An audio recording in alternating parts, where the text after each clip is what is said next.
नमस्कार दोस्तों, मैं हूँ राखी गुप्ता। मेरे YouTube चैनल पर आप सभी का स्वागत है।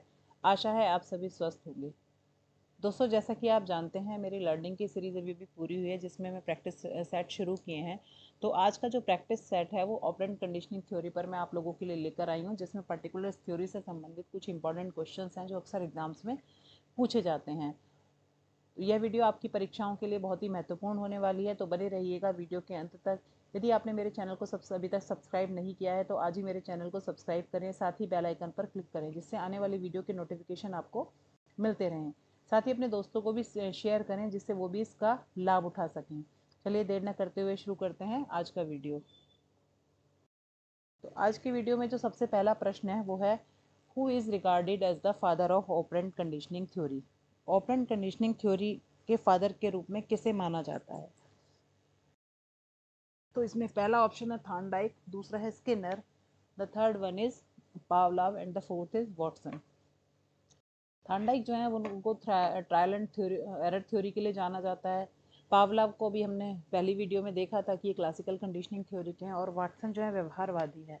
तो इनमें से जो क्रिया प्रसूत सिद्धांत का जनक है वो किससे माना जाता है? स्किनर। तो आंसर है इसका right answer is second option, Skinner. Next question है, which animal was put into the Skinner box. Skinner box में किस एनिमल को रखा गया था? तो किस एनिमल को रखा गया था? आपको याद होगा कि स्किनर बॉक्स में किस एनिमल को रखा गया था। ये एनिमल था रैट। स्किनर ने जो अपना एक्सपेरिमेंट किया था वो रैट पर किया था। नेक्स्ट क्वेश्चन है, operant conditioning theory of learning is also known as. इस थ्योरी को और क्या कहते हैं? किन और नामों से इस थ्योरी को जाना जाता है? तो सबसे पहला नाम है थ्योरी ऑफ रिइंफोर्समेंट, प्रबलन का सिद्धांत। दूसरा है इंस्ट्रूमेंटल कंडीशनिंग थ्योरी, नैमित्तिक अनुकूलन सिद्धांत। और तीसरा है RS, रिस्पॉन्स स्टिमुलस थ्योरी। और फोर्थ ऑप्शन है ऑल ऑफ द सारे ऊपर के दिए हुए सभी। तो दोस्तों आप याद रखें कि ये तीनों जो नाम हैं इन सभी के नाम से ऑपरेंट कंडीशनिंग थ्योरी को जाना जाता है। अगर एग्जाम में इस तरह का प्रश्न पूछा जाता है तो आप इन तीनों नामों को याद कर लें कि जो स्किनर की ऑपरेंट कंडीशनिंग थ्योरी है उसके ये तीनों नाम भी हैं। Theory of reinforcement, instrumental conditioning theory, एक बार यूपीटेट सीटेट में पूछा भी जा चुका है। ये इंस्ट्रूमेंटल थ्योरी जो है, इंस्ट्रूमेंटल कंडीशनिंग थ्योरी वो किसने दी है, ये प्रश्न इस प्रकार से पूछा गया था। तो अक्सर जो है इस तरह से पूछा जाता है तो कंफ्यूज हो जाते हैं, तो अगर हमें पता रहेगा तो बहुत अच्छा रहेगा। नेक्स्ट है fourth question, operant conditioning is a learning method that has to do with. संचालक या क्रिया प्रसूत जो सिद्धांत है, सीखने की विधि है जिसका संबंध किससे है? रिइंफोर्समेंट से है, इमिटेशन से है, लिटिल एल्बर्ट एक्सपेरिमेंट से है, या पनिशमेंट से है? इन चारों में से किससे है? तो दोस्तों इसका सही आंसर है रिइंफोर्समेंट। इसका जो विषय संबंध है ऑपरेंट कंडीशनिंग का वो है रिइंफोर्समेंट से। नकल करने से भी नहीं है, लिबिट एल्बर्ट प्रयोग से भी नहीं है, और दंड से भी संबंधित नहीं है। नेक्स्ट क्वेश्चन पर आते हैं, the result of reinforcement is to. प्रबलन का परिणाम है, क्या परिणाम है? Cause a behaviour to stop, एक व्यवहार को रोकने का कार्य करता है रिइंफोर्समेंट। एक व्यवहार को कम करने के लिए कारण है, cause a behaviour to diminish. Cause a behaviour to continue, एक व्यवहार को जारी रखने का कारण है। या cause a behaviour to occur for only a limited amount of time, केवल सीमित समय के लिए व्यवहार होने का कारण बताता है। आपको बताना है कि कौन सा इसमें सही है। तो जो दोस्तों, जैसा कि आप जानते हैं, अगर इन्फोर्समेंट की बात की जाए तो वो व्यवहार को किसके लिए होता है? कंटिन्यूअस, जारी रखने के लिए होता है। यानी आपने अच्छा किया, आप और ज़्यादा इसको कर सकते हैं। तो वो क्या है? Cause a behaviour to continue. The right answer is the third option, cause a behaviour to continue, एक व्यवहार को जारी रखने के लिए कारण के रूप में इसे कार्य करता है। क्वेश्चन नंबर नेक्स्ट है 6, getting a soft drink after putting money into machine vending machine. Vending machine में पैसे डालकर जो पेय प्राप्त करने का जो है, ये किस चीज़ का उदाहरण है? Positive reinforcement, negative reinforcement, condition reinforcement, या अनकंडीशन रिइंफोर्समेंट? आपको इसमें बताना है कि ये किस प्रकार का के रिइंफोर्समेंट का उदाहरण है। इसका आपको लगता है होना चाहिए ये।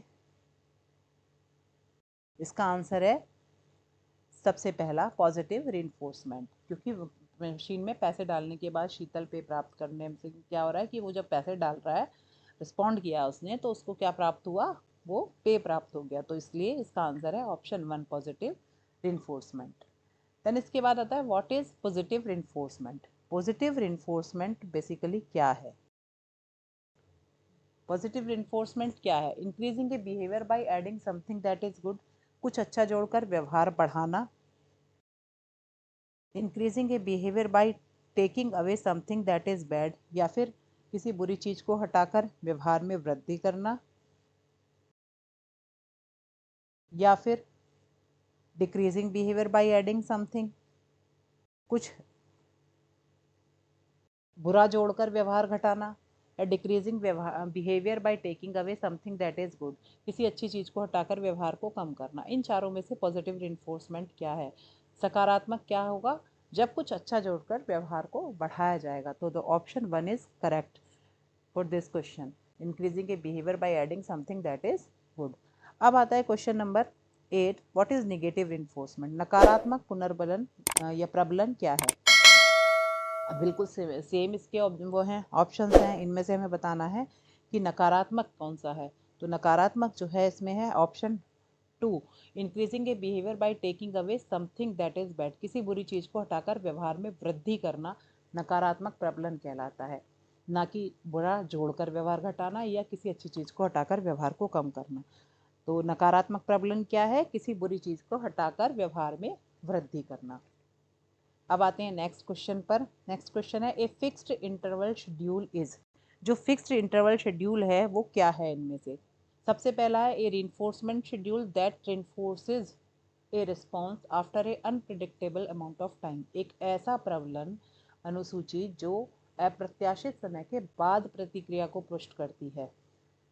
दूसरा ऑप्शन है एक ऐसा प्रबलन अनुसूची जो अप्रत्याशित मात्रा में प्रतिक्रिया के बाद प्रतिक्रिया को पुष्ट करती है। या तीसरा ऑप्शन है एक प्रबलन अनुसूची जो एक निर्धारित समय के बाद प्रतिक्रिया को पुष्ट करती है। और फोर्थ ऑप्शन है एक प्रबलन अनुसूची जो प्रतिक्रियाओं की एक निर्धारित संख्या के बाद प्रतिपुष्टि करती है। तो जैसा कि शब्द से पता चल रहा है निश्चित अंतराल सूची, तो निश्चित अंतराल सूची की जब हम बात करते हैं तो आ जाता है कि जो फिक्स्ड टाइम किसके लिए है। तो option 3 is correct, a reinforcement schedule that reinforces a response after a set amount of time। Next question आता है ए वेरिएबल इंटरवल शेड्यूल क्या है। अब चर अंतराल, ये ही चारों ऑप्शन हम देखेंगे इसमें। अब चर अंतराल इनमें से वेरिएबल वाला कौन सा है? तो वेरिएबल वो होता है जिसमें a reinforcement schedule that enforces response after a unpredictable amount of time, यानी जिसमें टाइम वेरिएबल है, फिक्स नहीं है, जहाँ पर टाइम का कोई प्रिडिक्शन नहीं है कितने टाइम बाद आपका जो है इन्फोर्समेंट मिलेगा। तो इसका जो ऑप्शन है वो 1 इज द राइट आंसर। अब आया question number 11, a fixed ratio schedule. अब बात करी जा रही है फिक्स्ड रेशियो शेड्यूल की। तो फिक्स्ड रेशियो शेड्यूल में अगर हम देखें तो जो राइट आंसर होगा वो होगा a reinforcement schedule that reinforces a response after a set number of responses. जो सेट नंबर ऑफ रेस्पॉन्सेज के अनुसार जो किया जाएगा, यानी एक प्रबलन अनुसूची जो प्रतिक्रियाओं की एक निर्धारित संख्या के बाद, यानी एक फिक्स जो रेशियो है उसके बाद प्रतिपुष्टि देती है, रिइंफोर्स करती है, वो कहलाती है फिक्स्ड रेशियो शेड्यूल। तो जो इसका आंसर है वो ऑप्शन 4 है। अब क्वेश्चन नंबर 12 में देखेंगे ये वेरिएबल रेशियो शेड्यूल इज। अब इसमें वेरिएबल की जब बात की जा रही है इसका मतलब टाइम का जो है कोई रेस्पॉन्सेज का कोई प्रिडिक्शन नहीं है, यानी अनप्रिडिक्टेबल नंबर ऑफ रेस्पॉन्सेज की बात इसमें की जा रही है। तो इसके लिए जो आंसर होगा वो क्वेश्चन नंबर 12 का ऑप्शन नंबर 2 करेक्ट होगा। इन चारों क्वेश्चंस को मैंने इस वीडियो में इसलिए लिया है जिससे कि हमें इन चारों का फ़र्क समझ में आ सके कि फिक्स्ड और वेरिएबल रेशियो इनमें क्या अंतर है। रेशियो में और इंटरवल टाइम, वहाँ टाइम से संबंधित है, यहाँ रेस्पॉन्स से संबंधित है। तो इस ये इनमें से कोई सा भी एक प्रश्न का पूछा जा सकता है जो कि अक्सर कन्फ्यूज़न क्रिएट कर देता है। तो इन चारों को बेहतरी से समझना ज़रूरी था। इसके बाद नेक्स्ट क्वेश्चन है learning to tie one's shoes is most likely acquired via the process of. किसी के जूते बांधना सीखना सबसे अधिक संभावना इस प्रक्रिया के माध्यम से प्राप्त किया जा सकता है। इनमें से कौन से इसका उदाहरण है? एक तरीके से हम इसे ऐसे भी कह सकते हैं operant conditioning, spontaneous recovery, classical conditioning, learned helplessness. कौन सा होने वाला है इसमें? इसमें आंसर है क्रिया प्रसूत अनुकूलन, operant conditioning. Learning to tie one's shoes is most likely acquired by the process of operant conditioning. किसी के जूते बांधना सीखना सबसे अधिक संभावना इस प्रक्रिया के माध्यम से, क्रिया प्रसूत सिद्धांत के माध्यम से इसे सीखा जा सकता है। ये इसका उदाहरण है। क्वेश्चन नंबर 14 को देखते हैं। What is the procedure called in which reinforcement is used to guide a response closer and closer to a desired response। उस प्रक्रिया को क्या कहा जाता है जिसमें किसी प्रतिक्रिया को वांछित प्रतिक्रिया के करीब और करीब निर्देशित करने के लिए सुदृढ़ीकरण का प्रयोग किया जाता है? Stimulus discrimination, stimulus generalisation, spontaneous recovery या शेपिंग। इनमें से कौन सा ऑप्शन करेक्ट होगा, हमें ये बताना है। तो इसका जो राइट आंसर है वो है शेपिंग, क्योंकि पहला नहीं है, स्टिमुलस को डिस्क्रिमिनेट नहीं करना है, ना ही जनरलाइज करना है, और स्पॉन्टेनियस रिकवरी बिल्कुल भी नहीं हो सकता। तो जो इन्होंने बात किया है स्किनर की थ्योरी के अनुसार, तो वो क्या आएगा, इसका बेस्ट ऑप्शन जो है आंसर वो क्या है, ऑप्शन नंबर 4 शेपिंग। अब देखते हैं next question. Which of the following is correct. निम्न में से कौन सा सही है, आपको ये बताना है कि इनमें से कौन सा ऑप्शन सही है। Classical conditioning usually involves reflexive behavior, while operant conditioning usually involves more complicated spontaneous behavior। शास्त्रीय कंडीशनिंग में क्या है, आमतौर पर रिफ्लेक्सिव व्यवहार शामिल होता है, जबकि ऑपरेटिव कंडीशनिंग में आमतौर पर जटिल सहज व्यवहार शामिल होता है। दूसरा है, शास्त्रीय कंडीशनिंग में आमतौर पर अधिक जटिल सहज व्यवहार शामिल होता है, जबकि ऑपरेटिव कंडीशनिंग में रिफ्लेक्टिव व्यवहार शामिल होता है। तीसरा है, क्लासिकल कंडीशनिंग जो है उसमें सुदृढ़ीकरण छात्र शिक्षार्थी के व्यवहार पर निर्भर करता है।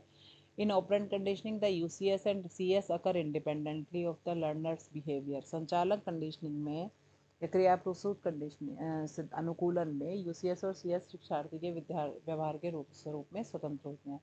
तो इन चारों में अगर हम देखें तो option 1 is correct. Classical conditioning usually involves reflex behaviour, क्योंकि हमने इस थ्योरी का दूसरा नाम कंडीशन रिफ्लेक्स भी है, इसमें रिफ्लेक्स बिहेवियर की बात की गई है।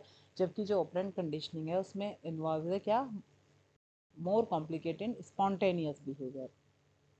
तो इसका जो करेक्ट आंसर है वो ऑप्शन नंबर 1 है।